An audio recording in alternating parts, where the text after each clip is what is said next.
ভবতোষের থেকে ঈশানকে বাঁচাতে প্রমাণ জোগাড় করে ফেলল কুসুম। সম্পূর্ণ জানতে হলে দেখতে থাকো। গল্পের শুরুতেই দেখা যায় ঈশানকে ফাঁসানোর চেষ্টা করেছে ভবতোষ প্রামাণিক।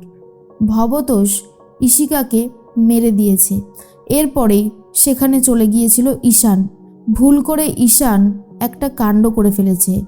ঈশিকাকে বাঁচাতে চেয়েছিল, তাই ঈশিকার কাছে যে অস্ত্রটা ছিল সেটা নিজের হাতে তুলে ফেলেছিল ঈশান, আর সেটারই কিছু ভিডিও আর ছবি তুলে নিয়েছে ভবতোষ প্রামাণিক। সেগুলো দিয়েই ঈশানকে ব্ল্যাকমেল করবে বলে ঠিক করে। অন্যদিকে কুসুম রাতুলের ছবিতে মালা পরিয়ে দেয়। কুসুম এটা কিছুতেই ভাবতে পারছে না যে রাতুল স্যার আর নেই। রাতুল মারা গিয়েছে, তাও আবার কুসুমকে বাঁচানোর জন্য। কুসুমের তো অনেক খারাপ লাগে, অনেক কষ্ট পায় সে। তখনই ইন্দ্রাণী গাঙ্গুলি বলে, আমি জানি কুসুম, তোমার অনেক খারাপ লাগছে, আর সেটা লাগাটাই স্বাভাবিক, কিন্তু তুমি চিন্তা করো না, আমরা সবাই তোমার পাশে আছি। জানো তো কুসুম, রাতুল শুধু একটা কিছুই বারবার বলতো, যে ওর একটা পরিবার খুব প্রয়োজন। ও অনাথ, এই অনাথ নামটাই ও ঘোচাতে চেয়েছিল, কিন্তু ভবিষ্যৎটা যে এরকমভাবে লেখা হয়েছিল রাতুলের জীবনে, সেটা রাতুল বা আমরা কেউই জানতাম না। এর মাঝখানে কুসুম বলে, একটা কথাই খুব খারাপ লাগছে দেবীমা, রাতুল স্যারের জন্য কিচ্ছু করতে পারলাম না। সবার চোখের সামনে দিয়ে রাতুল স্যার আমাদেরকে ছেড়ে চলে গেল, সেই জন্যই অনেক বেশি খারাপ লাগছে। ইন্দ্রাণী গাঙ্গুলি বলে, চিন্তা করো না, রাতুল আমাদের সবার মাঝখানে বেঁচে থাকবে। আমরা ওর কথা কখনোই ভুলব না, ওর নাম সারা জীবন বাঁচিয়ে রাখব। একটা কথা মনে রাখবে, আমরা সবাই মিলে রাতুলকে সারা জীবন মনে রেখে দেব। এর মাঝখানে ভবতোষ প্রামাণিক ঈশিকার ফোন থেকে ঈশানকে ফোন করতে থাকে, আর সেটা দেখার পরে খুব ভয় পেয়ে যায় ঈশান, আর ভাবে কি করব আমি এখন। ঈশিকার ফোন থেকে কে ফোন করছে আমায়? খুব ভয় লাগছে আমার, আমি যদি ধরা পড়ে যাই তাহলে কি হবে? এই ভয়টাই পাচ্ছিল ঈশান। এর মাঝখানেই ফোনটা রিসিভ করেছে ঈশান, আর বলে, কে বলছেন? ভবতোষ বলে, আমি কে বলছি সেটা জানার কোনো দরকার নেই, তোমাকে 10 মিনিটের মধ্যে একটা জায়গায় আসতে হবে, লোকেশনটা আমি পাঠিয়ে দেব, কিন্তু আসতে তোমাকে হবেই। ঈশান তখন বলে, না আমি যাব না। কেন যাব আমি?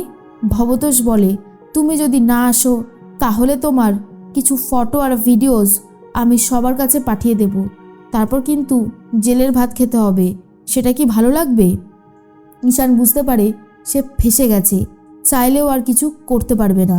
অন্যদিকে দেখা যায় দেবীমা কুসুমকে বলে, কুসুম, আমি রাতুলের যে অনাথ আশ্রম ছিল, বাচ্চাগুলো ছিল, তাদের সবার দায়িত্ব নিয়েছি। আমাদের গাঙ্গুলি গ্রুপ অফ ইন্ডাস্ট্রির সমস্ত কিছুর দায়িত্ব আজকে থেকে গ্রহণ করলো। আর একটা কথা, রাতুল যে স্কুলটা চালাতো সেই স্কুলের নাম আমি রাতুলের নাম দিয়ে রেখেছি। রাজশেখর বলে, খুব ভালো কাজ করেছো ইন্দ্রাণী, এইভাবেই রাতুল আমাদের মাঝখানে বেঁচে থাকবে। ওর জন্য আমরা কিছুই করতে পারিনি, কিন্তু এইটুকু অন্তত করতে পেরেছি এখন, এর জন্য খুব ভালো লাগছে।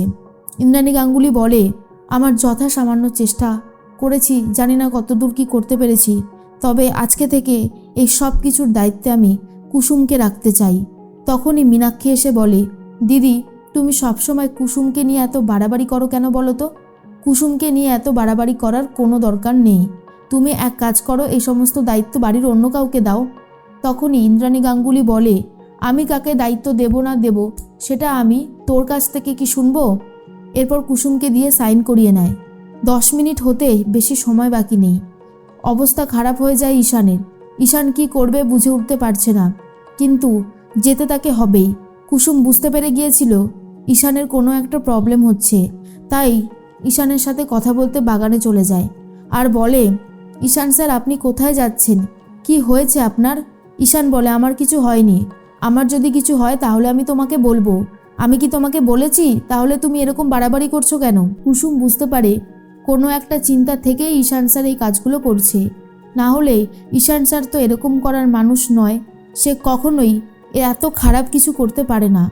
এরপর ঈশানের পিছনে ফলো করতে করতে কুসুমও পৌঁছে যায় সেই জায়গায় যেখানে রয়েছে ভবতোষ প্রামাণিক। ঈশান তখন গিয়েছে আর বলে, কে আপনি? কেন এইভাবে আমাকে ব্ল্যাকমেল করছেন? আপনিও খুব ভালো মতন জানেন আমি ইশিকাকে মারিনি, ইশিকা আমার বন্ধু ছিল। ভবতোষ বলে, প্রিয় বন্ধু, বন্ধুদের থেকে এক ধাপ বেশি। আর কি কি করেছো তুমি ইশিকার সাথে সমস্ত কিছু আমাদের কাছে রেকর্ডিং হয়ে আছে। ঠিক তখনই ঈশান বলে, না আমি ইশিকার সাথে কিচ্ছু করিনি, পুরোটাই হচ্ছে একটা ব্ল্যাকমেল। এর মধ্যেই ভবতোষ তখন বলে, এত বড় সাহস যে তুমি আমার জামার কলার ধরো, আমি তোমাকে ছাড়বো না। ঠিক সেই মুহূর্তে ঈশান বলে, আমি কি করতে পারি আর কি পারি না সেটা আমি জানি। কিন্তু ভবতোষ ঈশানকে কিছু ছবি আর ভিডিও দেখিয়ে দেয়, যা দেখার পরে অবস্থা খারাপ হয়ে যায় ঈশানের।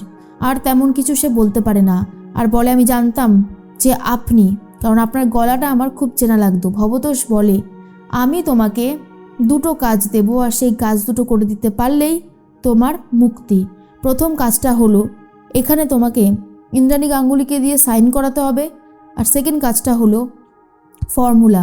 ঈশান বলে, আমি কিচ্ছু করতে পারবো না, আগে আমি অনেক কিছু করে ভুল করেছি, কিন্তু আর আমি কোনো ভুল করতে চাই না। ভবতোষ প্রামাণিক বলে, তাহলে তো আমাকে এবারে যা করার করতেই হবে। অন্যদিকে আয়ুষ কথা বলতে থাকে তার মায়ের সাথে, আর বলে, আমাদের যে ক্ষতি করার চেষ্টা করেছিল কম্পিটিটরকে আমি জেনে গেছি। তখনই জিজ্ঞেস করে, এটা কি দেবলীনার কোম্পানি? তখন আয়ুষ বলে, হ্যাঁ এটা হচ্ছে দেবলীনার কোম্পানি। তখনই মনে মনে ভাবতে থাকে ইন্দ্রাণী গাঙ্গুলি, দেবলীনা ফর্মুলাটা কি করে জানতে পারলো। সে কথাটা অবশ্য আয়ুষকেও বলে যে ফর্মুলাটা কি করে চুরি করলো দেবলীনা। তখনই আয়ুষ বলে, এই ব্যাপারটা নিয়ে আমিও খুব চিন্তিত।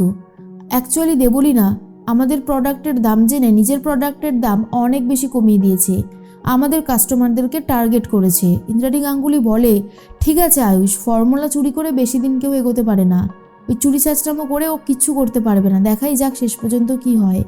এর মাঝখানে দেখা যায় কুসুম বুঝে যায় ভবতোষ প্রামাণিকের হাত থেকে ঈশান স্যারকে বাঁচাতে গেলে ঠিক কী করতে হবে। ভবতোষ প্রামাণিক চলে এসেছে গাঙ্গুলি বাড়িতে, আর এসে ইন্দ্রাণী গাঙ্গুলির সাথে খুব বাজে ব্যবহার করতে থাকে। তখনই ইন্দ্রাণী গাঙ্গুলি বলে, আপনার সাহস হয় কী করে, আপনি আবার এই বাড়িতে পা রেখেছেন? তখন ভবতোষ বলে, এমনি এমনি তো আর পা রাখিনি, এই গাঙ্গুলি পরিবারের সবাইকে, বিশেষ করে ইন্দ্রাণী গাঙ্গুলির অবস্থা আমি ঠিক কতটা খারাপ করি সেটা আমি এবার দেখিয়ে দেব।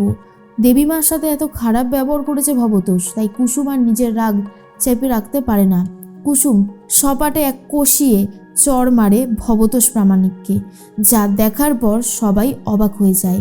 কুসুম গাঙ্গুলি পরিবারকে খুব ভালোবাসে, বিশেষ করে দেবীমাকে। দেবীমার দিকে কেউ আঙুল তুলে তাকিয়ে কথা বলবে সেটা একদমই সহ্য করতে পারে না কুসুম, তাই ভবতোষকেও জব্দ করে ছাড়ে কুসুম।